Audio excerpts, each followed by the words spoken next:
Санхүү эдийн засгийн их сургуулийн бакалаврын хөтөлбөрийн онцлогийг та мэдэх үү? Санхүү эдийн засгийн их сургууль нь олон улсад 2032 он хүртэл бүрэн магадлан итгэмжлэгдсэн. Ингэснээр төгсөгчид гадаадад дэвшин эсвэл шилжин суралцахад кредитэд үзүүлэх боломжтой байдаг.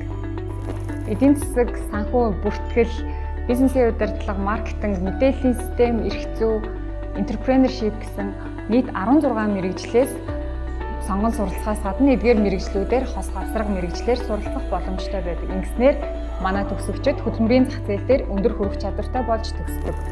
Мэргэжлийн хичээлүүдэд гадаад хэлээр сонгон судалж төгсөхдөө мэргэжлийн өндөр түвшний англи хэлний мэдлэгтэй болон төгсдөг. Манай сургуулийн оюутнууд мэргэжил харгалзахгүйгээр дижитал entrepreneurship скиллийг нэмэгдүүлэх тусгай хөтөлбөрт хамрагддаг. Оюутнууд суралцах хугацаанд ажлын байранд суурилсан цалинтай дадлагжих хөтөлбөрт хамрагдан оюутан байх хугацаанд ажлын байраа олж төгсдөг. Бид оюутанд өөрийгөө нээн илрүүлэх, хөгжүүлэх олон боломжийг санал болгодог. Санхүү эдийн засгийн их сургуулийн бакалаврын хөтөлбөрт 9 суралцахыг урьж байна.